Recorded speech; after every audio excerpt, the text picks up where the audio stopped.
好，我们谢谢八中校精彩的简报。那接下来我们就欢迎八仁爱同学上场。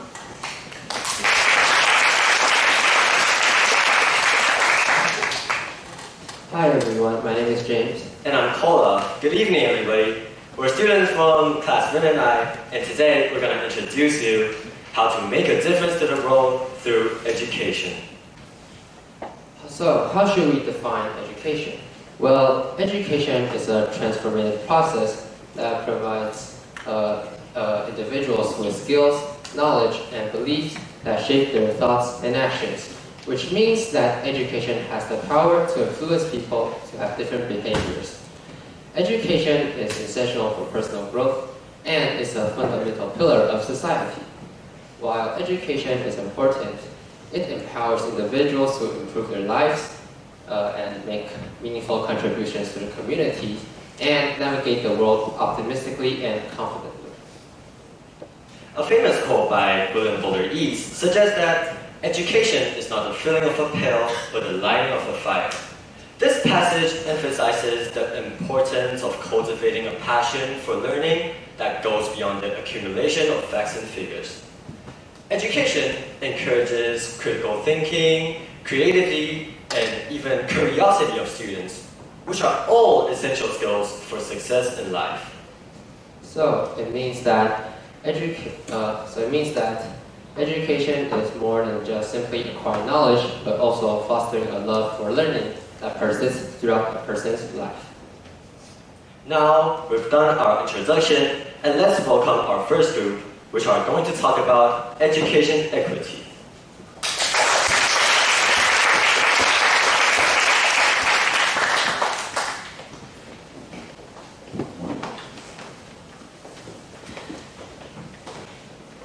Hi, I'm Sunny. I'm Ariel Su.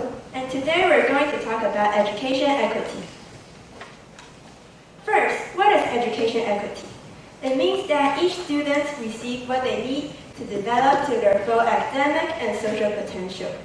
In different words, that means different people get different resources to achieve the same goal.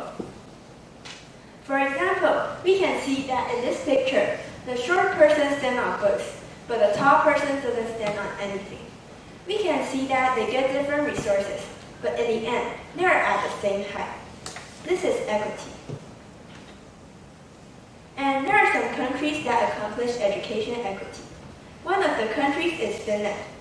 Finland is the first place in the world for education, and they have some measures to give education equity and no students left behind. First is a small class system. They have only 120 students in the school and no more than 30 students in the class. This system can let the teacher focus on every student and know what each student needs. Also, if a student has difficulty learning, the teacher will propose a correction plan, so the student will have individual assistance in class or after school. And in Finland, their concept of education is fast learners can learn by themselves, while slow learners need help. So the teacher will teach the same thing again and again until everyone in the class understands. These things make Finland the first place in the world for education. Okay, and next we are going to talk about the effect of education inequity. For money, some schools can't afford educational facilities, so there will be less equipment for students to use, and the educational outcome creates an urban-rural gap and become a vicious circle. And for resources, some rural places can't get enough information and knowledge, and there aren't enough teachers to teach students, because most of the teachers don't want to work in rural places. And the worst of all, there is a 3-year gap between the students who learn the most and the students who may not learn so well at the same age. And next, we are going to introduce a non-profit organization called Teach for Taiwan, and also known as TFT. They have been working for 10 years, so they have much experience. They provide free lessons, and teach students more about their home, their city, and their country. So students will have more multiple explorations. And the teachers there are returning students, so they are more professional than other volunteers. Also, this organization works with many companies, so students can get a job right away after they graduate. At last, we need to raise awareness to education equity. We can solve the problem by becoming a volunteer or donate to the organization. Hope there will be real education equity in our community one day. And the next group is going to talk about education in developing countries. And let's welcome them.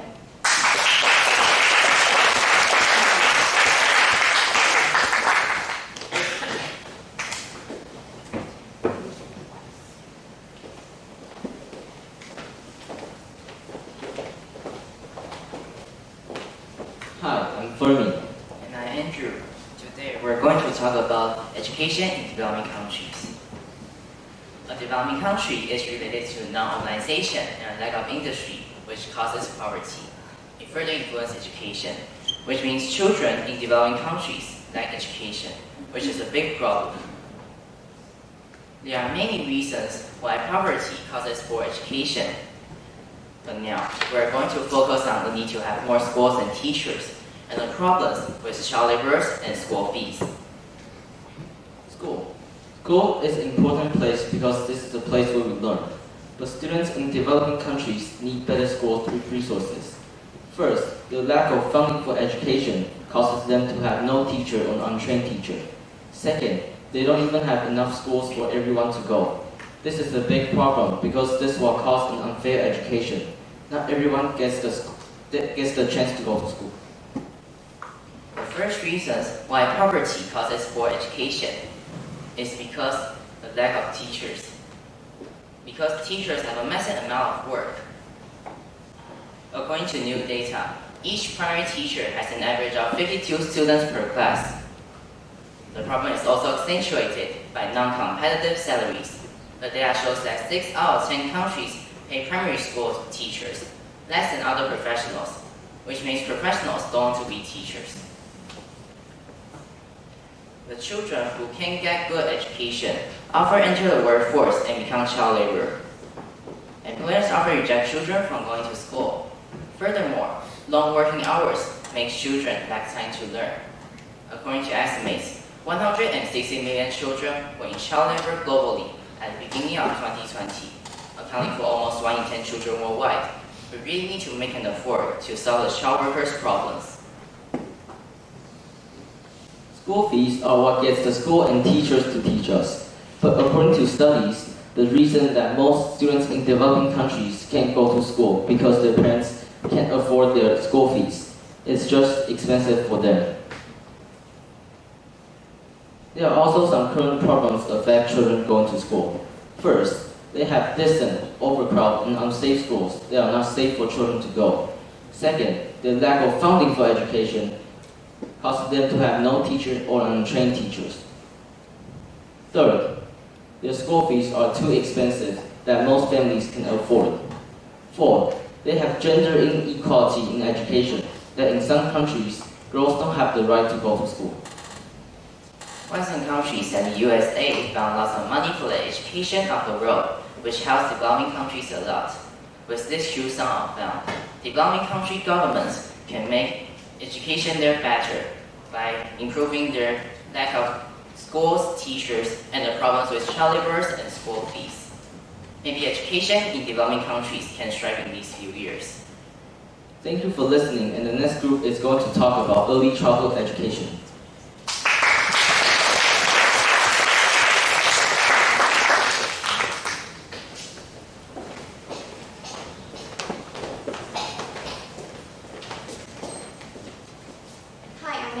And I'm Ariel. We're going to talk about early childhood education. The early years of a childhood, which is the age since their birth to 8 years old. It is the most important period for children's brain development. Because during the period, our brain will complete 90% of its growth. And also, it will create more than 1 million different neural connections. So if you receive a high quality and complete early childhood education, which we also call it as EC program, you may enjoy a significant medium and long-term benefits in the future. So these are the 5 purposes that the EC program tries to accomplish.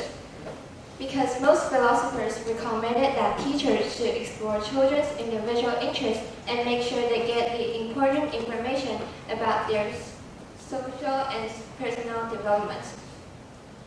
So the first one is physical. Physical education is which a child develops their physical function, including eyesight and motor skills. And second is to interact with people. Because children at this level, they are understanding their responsibilities and rights as members of families and communities. And third, language is which a child communicates and presents feelings and emotions. And also, it provides the foundation for the development of literacy skills. And fourth, children should learn how to think in preschool. They can know how everything works and their ability to solve problems. And finally, self-control is the most important thing for schools and also their personal healthy development. And also, it helps the child to cooperate with others to face problems and also to resolve conflicts.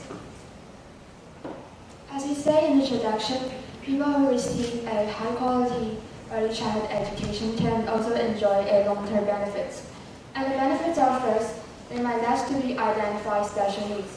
And second, they can more prepare academically for their later grades, which means that when they're having a new lesson, they could easily understand it and won't feel that much pressure about it. And last is they might become a higher earner in their future workforce. Although there are benefits, but there's still 25% of the children don't have the chance to receive the early childhood education. The chart shows the proportion of people who received the education before. You can find out that in most countries in Africa and Western Asia, more than half of the people didn't receive the education during their early childhood time. So to solve the problems, the first conference on early childhood care and education took place in Moscow in 2010. And according to the goal which the UN General Assembly agreed to, the member states are committed to ensure inclusive and equitable quality education. And later in 2015, the members in UNESCO encouraged the states to provide at least 1 year of free and compulsory pre-primary education. So through these international laws, we hope that the challenges that the children who cannot receive the EC program can be improved. And our next group is going to talk about literacy initiatives. Please welcome them.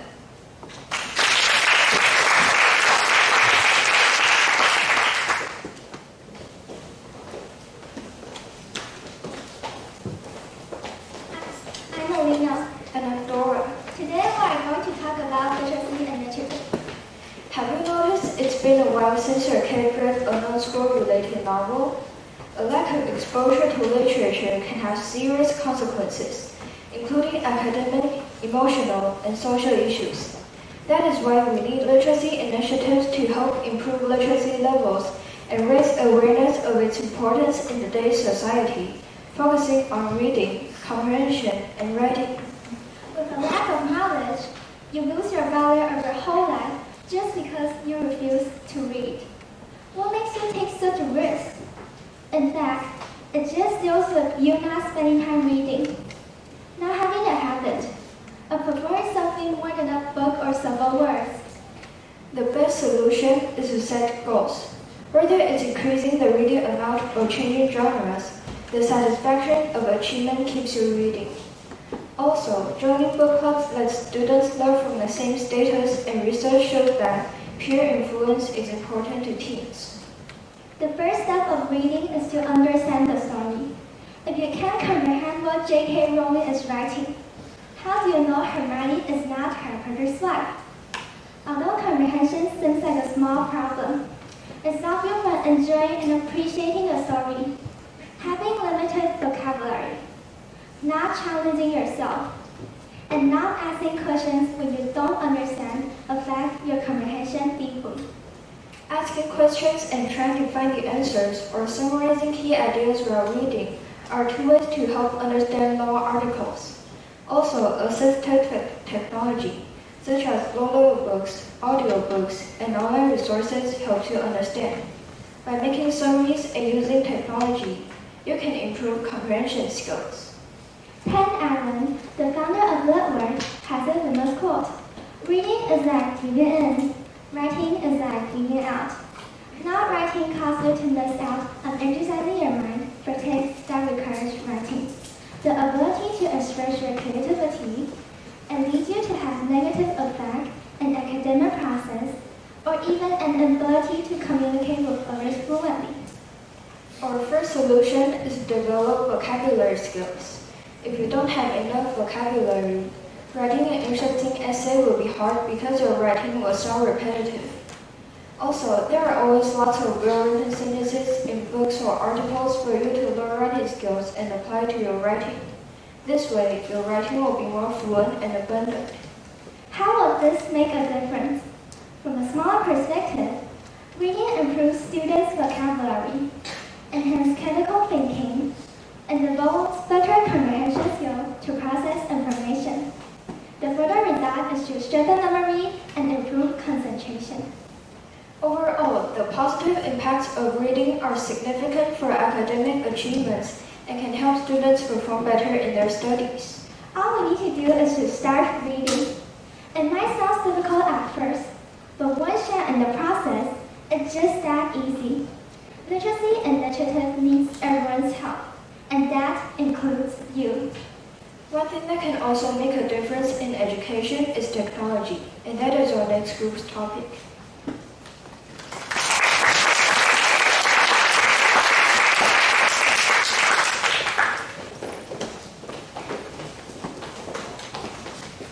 I'm Jacqueline, and today we're going to talk about technology in education.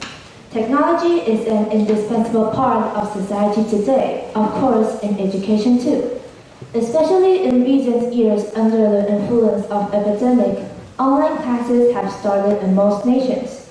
With online classes, the times of daily visits to Google Classroom have increased, which lets a large number of students start to get in more contact with technology. Starting in 7th grade, we've been using Quizlet, which you can use to practice vocabulary by flipping cards or games. Also, an app called ChatGPT became popular unexpectedly this year because of the human-like responses that it provides. You can see that the daily visits to ChatGPT grew multiple times in just 3 months, reflecting the popularity of this application. So, how does technology help us in education? The way ChatGPT works reflects how technology is a useful help to humans. The human-like answers it provides are more current than people. Also, people who don't dare to ask teachers for help in class can go online and ask ChatGPT. You can get an immediate reaction, unlike humans. Online classes also have some advantages in common, and additionally, students will be more engaged in online classes than offline classes, because the chances of using technology now are higher than before, so students will be more familiar in online classes than offline classes. Referring to the pandemic, teachers have started using Google Classroom to contact or send stuff to the whole class. And if someone tested positive and had to stay home by him or herself, the teacher can send pictures of literature journals or textbooks to the student in class immediately. So the student's relatives won't have to come to school to get the real thing in person, making it easier for everyone.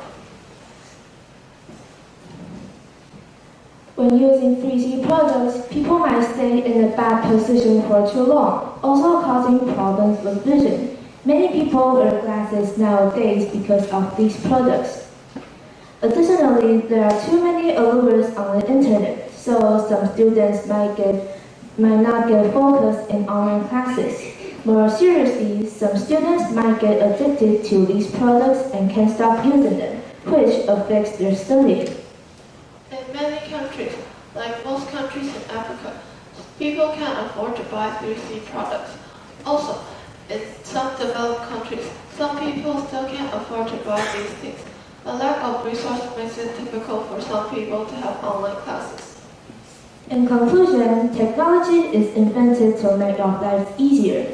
Teachers and students should take these advantages and remove the disadvantages which are preventing students from achieving success. So use it wisely and don't rely on it too much. And next, let's welcome Ashley and Abby for STEM education.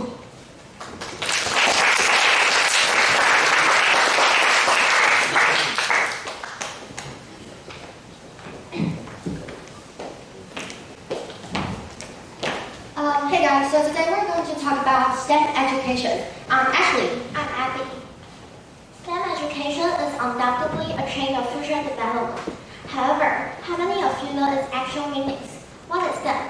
The letter S stands for science, T stands for technology, E stands for engineering, and M stands for mathematics. STEM was designed to encourage discussions and problem solving, develop practical skills, and enhance collaborations. First, science. Science includes all things you can think of related to our world. Science applications not only make our lives more convenient, but also provide a safer way for professional training. For example, instead of driving a real airplane, a rookie pilot can practice his driving skill by a flight simulator. Next, technology. Technology changes humans' lives. However, we must use it cautiously. There's a very popular program called ChatGPT. Although the developers declare that it automatically renews and fixes the wrong information, however, more and more users found that there are still some huge and remarkable mistakes. Only when we are familiar with technology, we can dominate artificial intelligence such as ChatGPT, but not controlled by it. Next, engineering. Engineering is the application of science to solve problems. While scientists and inventors come up with innovations, it's engineers who apply those discoveries into reality. The last but important element in STEM is mathematics. If we're good at math, we know how to use our money wisely. Additionally, we can predict extreme weathers and prevent catastrophic disasters. And next on, how is STEM different from traditional education? STEM education wants us to find information from Google by ourselves, whereas traditional education wants us to memorize things from the book and get good grades on tests. And the origin of STEM education. In 1986, the National Science Board, which is known as the NSB, they gave out the four main subjects of STEM education, which is science, math, engineering, and technology, which can be known as the ancestor of STEM education. And 10 years later, in 1996, the National Science Foundation, which is known as the NSF, they gave out specific goals of STEM education and renamed it as the ones we know now. And later on, in 2006, the President Bush of America, he set out future developments and goals of STEM education. And as you guys can see in the studies, STEM education is the most popular subject that students choose to study, starting from 2018. And the three trends of STEM education in the future. First of all, it gains prominence in early childhood education. And also, the T, which is technology, in STEM education will be more and more important in the future, since anything needs to be promoted by using iPads and phones. And also, more schools and education institutions will join this kind of new education. And what happens to STEM education after the COVID pandemic? It drives the new generations of educators has growth. Also, more and more people are familiar with using 3C products to have class and learn things using STEM education. Also, it combines career and school learnable technology. And next on, let's welcome the leaders to help us conclude.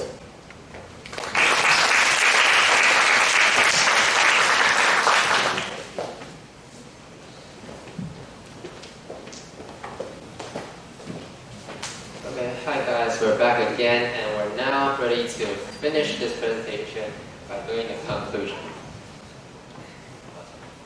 So, first we appreciate you all for listening to our presentation about making a difference through education throughout the demonstrations. Education is never an easy topic to talk about. It plays a crucial role in the development of any country or any culture. Education is a way to change lives, and it is very important to us.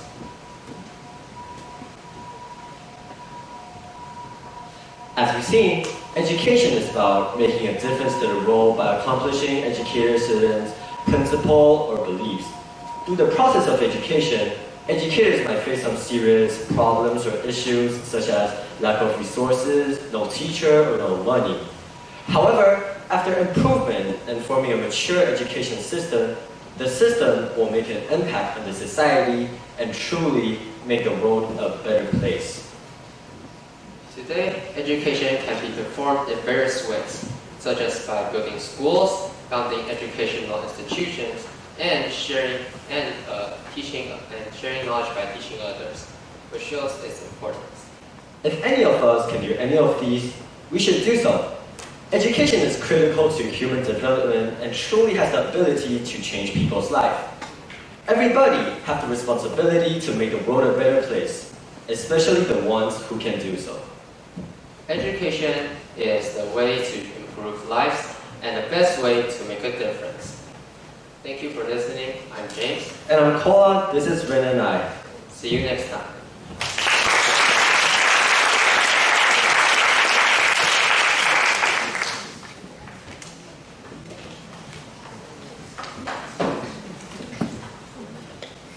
And now we are going to have开玩笑的我们等一下呢会休息10分钟，好。那在休息之前呢，我要先提醒一下同学哦，我们等一下外面在下大雨，所以不要去外面淋雨哦。然后我们在这边如果有在外面的话，尽量要放小声一点，因为楼下我们高三还在夜自习。好，那我们这边呢也都有点心提供给家长。那如果家长吃不完，也可以给小朋友吃，因为他们刚刚一直在说我们可不可以吃这样子。好，那我们就8:05我们再开始休息。